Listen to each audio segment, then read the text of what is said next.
లాపంతుల Rammurthy, world teacher. I am not world teacher.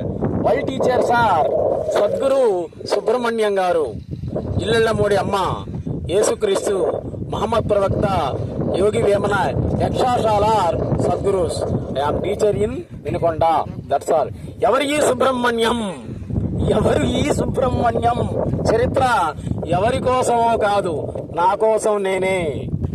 పెద్ద పెద్ద బొట్టు పెట్టుకొని, ఇరువుది రేఖలు పెట్టుకొని, కాషాయ గుడ్డలు కట్టుకొని, ఆశ్రమం అని, అనాథాశ్రమం, వృద్ధాశ్రమం, పెద్ద పెద్ద బోర్డులు పెట్టి అలా ఉన్నటువంటి ప్రతి ఒక్కరిని కూడా దయచేసి నమ్మొద్దు. ఆశ్రమాల వెనక కొన్ని అఘాయిత్యాలే జరుగుతున్నాయి, మోసాలే జరుగుతున్నాయి, చూస్తున్నాం. అనాథ పిల్లల్ని కానీ వృద్ధులను కానీ ఆశ్రమాలలో చేర్చేటప్పుడు ఆ ఆశ్రమాన్ని పూర్వతరాలు ఆలోచించి చేర్చండి. లేకపోయినట్లయితే వాళ్ళకి ఏమైనా ఇబ్బంది వచ్చినట్లు ఆ పాపం మన మీద కొడుతుంది, చేర్చినటువంటి వాళ్ళం మనం కాబట్టి అన్నీ ఆలోచించి ఆశ్రమాలలో పిల్లల్ని చేర్చండి అని సవినీయంగా మిమ్మల్ని కోరుకుంటున్నాం. మనకైతే వచ్చేటువంటి కళలు ఎలాంటి కళలు? కాంతా కనకాలే మనకు వచ్చేది. రెండే, కాంతా కనకం ఈ వచ్చేది.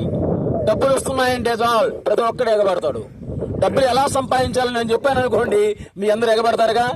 ఒక్క నిమిషంలోనే 2 కోట్ల మంది చూస్తారన్నమాట మీరు డబ్బులు ఎలా వస్తాయని చెబితే. అదే నిన్ను గురించి చెప్పామనుకో, నీవు ఇలా ఉండాలి, ఇలా ఉంటేనే మనిషి అవుతాడు, మానవత్వం అవుతుందని చెప్తే అది కొంతమందికి రుచించేది. నవరసాలతో కూడుకున్నటువంటి దాన్ని జీవితం అనుభవించిన తర్వాత చివరికి ఆధ్యాత్మికం వైపు పోవాల్సిందే ప్రతి ఒక్కరూ కూడా అని సద్గురు సుబ్రహ్మణ్యం గారు ఎప్పుడో వివరించారు.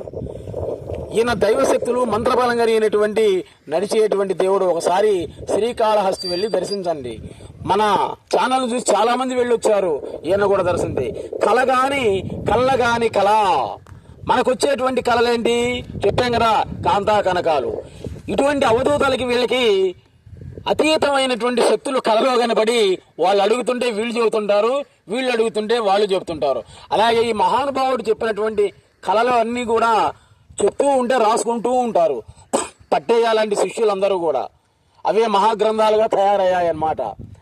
కాబట్టి కళగాని కళ, అది కళ అనుకుందామా? కాదు, నిజమే. పోనీ నిజం అనుకుందామా? కళ. ఏది చెప్పలేం. కళగాని కళ. ఈయనకి అతీతమైనటువంటి శక్తి ఒకసారి కళ్ళలో కనపడింది. ఆ శక్తిని ఈయన అడుగుతున్నాడు. ఏమడుగుతున్నాడో చూడండి. నేనెవరిని అని అడిగాడు. చాలా జాగ్రత్తగా వినండి. మహాశక్తికి సద్గురు సుబ్రహ్మణ్యాన్ని జరిగేటువంటి సంభాషణ మధ్యలో నేనెవరిని అని అడిగాడు. అప్పుడు ఆయన ఏమంటున్నాడు? నేనే నీవు అన్నాడు అనమాట. మరి నా ప్రశ్నకి ఇదైన సమాధానమా అన్నాడు. ప్రశ్న అంటే ఏంటి అని అడిగాడు. మళ్ళీ అర్థం కాని అనుభవంలోనైనటువంటి సమాధానం అదే ప్రశ్న. అసలు సమాధానం అంటే ఏంటి అని అడిగాడు. అర్థమై అనుభవం అయినటువంటి ప్రశ్నే అనుకుంటాను అన్నాడు. ఈ ప్రశ్న సమాధానం అసలు ఎవడికి అని అడిగాడు. నాకే.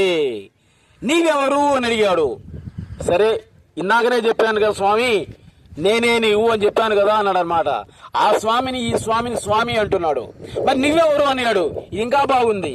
నన్ను ఒక చూస్తూనే ఉన్నావుగా, నాతో మాట్లాడుతూనే ఉన్నావు. నువ్వు అడిగిన వాటికి నేను చెబుతున్నా, నేను అడిగిన వాడు నువ్వు చెబుతున్నావు. మళ్ళీ నువ్వెవరు అడుగుతావేంటి? నేనే మహామాయ, మహాశక్తి అని చెప్పాడు. చూడండి, అటువంటి అవధూతలు అటువంటి కళలు వస్తాయన్నమాట. అమ్మ ఎవరు అని అడిగాడు. అమ్మ అంటాం కదా, అసలు అమ్మ అంటే ఎవరు? అమ్మ అంటే నా యొక్క ప్రకృతి అని చెప్పాడు. ఈ చూస్తుంది కదా ఈ ప్రకృతి మొత్తం కూడా నేనే. నాలో ఉన్నటువంటి ప్రకృతి అమ్మ. మరి నాన్న అంటే ఎవరు అన్నాడు. అమ్మ యొక్క పురుష రూపమే నాన్న. ప్రకృతి పురుషులు అనేటువంటి వాళ్ళు ఎవరు అనిగాడు. ప్రశ్నించేటువంటి వాడు అనుభవించేటువంటి 2 రూపాలే అవి అని చెప్పాడు. మరి ప్రశ్నించేది ఎవరు అని అడిగాడు. ప్రకృతి పురుషులు కాకుండా వారికి ఆధారమైనటువంటి వాడు ఎవరైతే ఉన్నాడో వాడే ప్రశ్నించేవాడు. అసలు సృష్టి అంటే ఏంటి అని అడిగాడు. చూడండి, సృష్టి అంటే ఏమిటి అని అడిగాడు. దీనికి అసలు ఎవరు చెబుతాడండి సమాధానం? ఎవరైనా చెప్పగలమా? చెప్పలేం. చూడండి, సృష్టి అంటే ఏంటి అని అడిగాడు. స్థితికి ముందున్నటువంటిది సృష్టి. చూడండి ఏం చెప్పారు. స్థితికి ముందున్నటువంటిదే సృష్టి అవుతుంది. మరి స్థితి అంటే ఏంటి అని అడిగాడు. స్థితికి తర్వాత ఉండేటువంటిదే స్థితి అవుతుంది. మరి లయకారకుడు శివుడు అంటాం కదా, సృష్టి స్థితి లయ అంటాం. మరి లయం కావటం అంటే ఏమిటి అన్నాడు. అసలు లయం అంటే ఏమిటి అంటే చెప్తున్నాడు చూడండి. స్థితికి తర్వాత ఉండేటువంటిదే లయం. సృష్టి స్థితి లయాలు ఎవరికి అని అడిగాడు. ఉన్నాయి అనుకుంటే ఉన్నాయి, లేదు అనుకుంటే లేదు, అది నీ ఇష్టం. నేను చెప్పేటువంటి గురువు గారి గురించి నేను వినను అంటే నీ కర్మ. ఎవడనమన్నాడు నిన్ను చూడమనేవాడు అన్నాడు. ఉంది అనుకుంటే ఉంది, లేదు అనుకుంటే నమ్మని. నమ్మకం లేనటువంటి హృదయం కాల్చిన సిగరెట్ బూడెతో సమానం అన్నాడు శ్రీశ్రీ. కాబట్టి నమ్మకమే ముఖ్యం. మరి జన్మ ఎవరి నీ జన్మ తగలబడా అంటాం. నీ జన్మ తగలబడా అంటాం కదా. అసలు జన్మ అంటే ఏంటి అని అడిగాడు ఈయన. అంటే ఆ శక్తి చెప్తున్నా చూడండి. ఉన్నాను అని ఊపిరి పీల్చుకోవడమే జన్మ, అంతే. ఊపిరి పీల్చుకుంటున్నాం కదా మనం, ఉచ్ఛ్వాస నిశ్వాసలో. ఉన్నాను ఉంటేనే అది వచ్చేది. ఉన్నాను అని ఊపిరి పీల్చుకోవడమే జన్మ అని అడిగారు. మరి మరణం అంటాం, చచ్చాడు అంటాం కదా. మరణం అంటే ఏంటి అని అడిగాడు. అప్పుడు ఆయన చెప్తున్నాడు చూడండి. మరణం అంటే లేను అని ఊపిరి వదలటం. ఉన్నాను అని ఊపిరి పీల్చుకుంటే జన్మ, లేను అని ఊపిరి బయటికి వదిలినట్లయితే అదే మరణం, అదే మరణావస్థ. అసలు ఇవన్నీ ఎవరికి అని అడిగాడు. జనన మరణాలు ఎవరికి అని అడిగాడు. అంటే చెప్తావు, ఉన్నాను అనేటువంటి వాడికే ఈ రెండు కూడా. ఉన్నాను అనే వాడికే, జీవుడికే ఈ రెండు ఉండేది. ఇవి లేని వాడెవడు అని అడిగాడు. నేను అని అనక ఉన్నటువంటి వాడికే ఈ నేను. జ్ఞాని is not made, already they are born అంటాడు. మహాకవులు చెప్పారు కదా. మరి జ్ఞాని అంటే అసలేంటి అని అడిగాడు అనమాట. జ్ఞాని ఎవరు? జ్ఞాని, మహాజ్ఞాని, అజ్ఞాని అంటంగా. అసలు జ్ఞాని అంటే ఎవరు అని అడిగాడు. ఉన్నది జ్ఞానం ఒక్కటే. చూడండి ఏం చెప్తున్నాడు. ఉన్నది జ్ఞానం అనేటువంటిది ఒక్కటే, అన్యం లేదు అని ఉన్నటువంటి వాడే జ్ఞాని. అది ఇప్పుడు 100 మందిలో నేను ఒక్కడిని ఉన్నా కానీ, 100 మంది నా చుట్టూ ఉన్నా కానీ నేను ఒక్కడిని అనేటువంటి భావన నాలో ఉండాలి. అప్పుడు జ్ఞాని. వాడు జ్ఞాని అంటే. మరి అజ్ఞాని అంటే ఎవరు అని అడిగాడు. చూడండి, అజ్ఞాని అంటే ఎవరు అని అడిగాడు. జ్ఞానంతో పాటు అజ్ఞానం కూడా ఉంది అనేవాడు. చూడండి ఎంత విచిత్రంగా ఉందో ఇది. జ్ఞానంతో పాటు అజ్ఞానం కూడా ఉంది అనేటువంటి వాడు అజ్ఞాని అన్నాడు. మరి వెంకటేశ్వర స్వామి భక్తుడు, క్రీస్తు భక్తుడు, అల్లా భక్తుడు అంటాం కదా. మరి అసలు భక్తుడు అంటే ఎవరు అని అడిగాడు. చూడండి ఎంత విచిత్రమైన ప్రశ్న ఇది. భక్తుడు అంటే ఎవరు అని అడిగాడు. భక్తుడు అంటే ఎవరు అంటే భగవానుడైనటువంటి వాడే భక్తుడు. భక్తుడికి భగవానుడికి ఎటువంటి యొక్క భేదం, అభేదం అనేటువంటిది ఉంది. ఎటువంటి తేడా లేనటువంటి వాడు ఎవరైతే ఉంటాడో వాడే భక్తుడు అని చెప్పాడు. మరి భగవానుడు అంటే ఎవరు అని అడిగాడు. భగవానుడు అంటే ఎవరు అని అడిగాడు. భక్తుడై ఉన్నటువంటి వాడే భగవానుడు. గురువు అంటాం.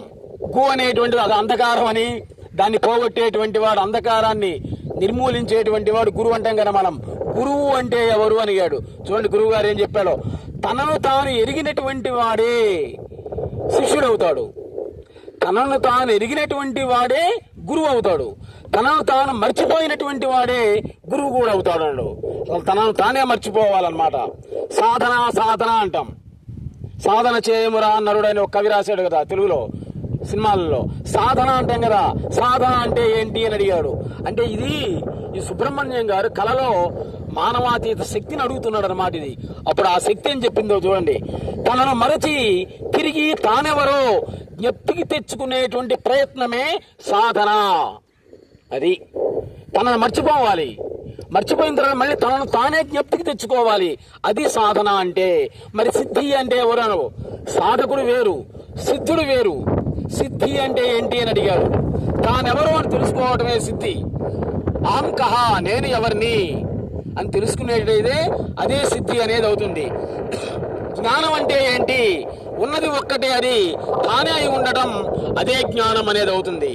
యోగం, వాడికి యోగం పట్టిందిరా, అందుకే వాడు సినిమాల్లో చేరారు, రాణిస్తున్నాడు అంటే కదా.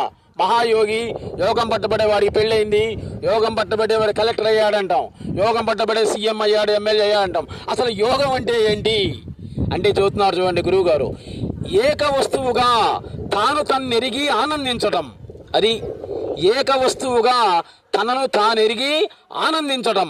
అన్యంతో సంయోగ వియోగాలకి అవసరం కానటువంటి అవకాశం లేకుండా ఉండడం, అదే యోగం. అది యోగం అంటే అని చెప్పాడు.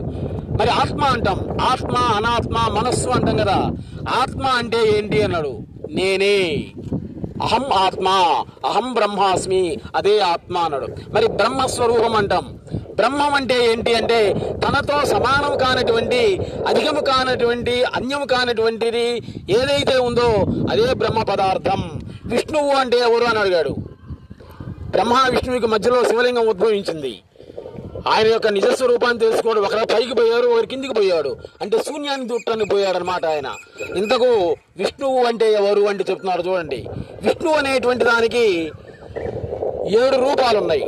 అవేమిటివి అంటే నెంబర్ 1 తనువు, నెంబర్ 2 భార్య, నెంబర్ 3 ఈ ప్రపంచం, నెంబర్ 4 తల్లి, నెంబర్ 5 ఉపదేశం, నెంబర్ 6 పదం, నెంబర్ 7 అహం నేను. అదే నీకు నీవు ఒక్కడికి దూరంగా ఉండు అంటే అదనమాట. నీ అహానికి నీవు ఒక్కడికి దూరంగా ఉండు అని. మహేశ్వరుడు అంటే శివుడు అంట మనం కదా, శివుడు అంట మహేశ్వరుడు అంటే. మహేశ్వరుడు అంటే ఎవరు? ప్రాణం, భర్త, పరమేశ్వరుడు, తండ్రి, గురువు, అర్థం, నేను. ఈ 7 కలిపితే మహేశ్వరుడు అనేటువంటిది అవుతుంది. మరి బ్రహ్మ అంటే ఎవరు? సృష్టికర్త అంట మనం. బ్రహ్మ అంటే ఎవరు అంటే ప్రాణం ఉన్నటువంటి తనువు. చూడండి, ప్రాణం ఉన్నటువంటి తనువు, భర్త కలిగినటువంటి భార్య, పరమేశ్వరుడితో ఉన్నటువంటి ఈ ప్రపంచం, తండ్రి కలిగినటువంటి తల్లి, గురువు కలిగినటువంటి ఉపదేశం, అర్థం కలిగినటువంటి పదం, నేనైనటువంటిది. ఇది మొత్తం ఏదైతే ఉందో అదే బ్రహ్మ పదార్థం. మరి త్రిమూర్తులు అంటాం. బ్రహ్మ, విష్ణు, మహేశ్వరులను త్రిమూర్తులు అంటాం.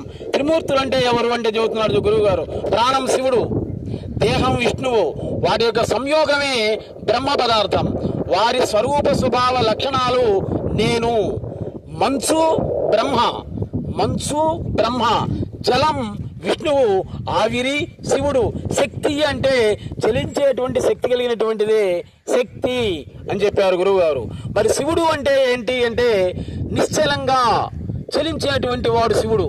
పార్వతీదేవికేమో నిశ్చలంగా ఉండడం తెలియదు, ఈయనకేమో తిరగటం తెలియదు. ఇద్దరికీ ఉన్నటువంటి శక్తి అదే చలాచల శక్తి. అందుకే మానవుడి యొక్క మనస్సు 2 రకాలు, అచ్చు బొమ్మల 2 రకాలు తిరుగుతుంది.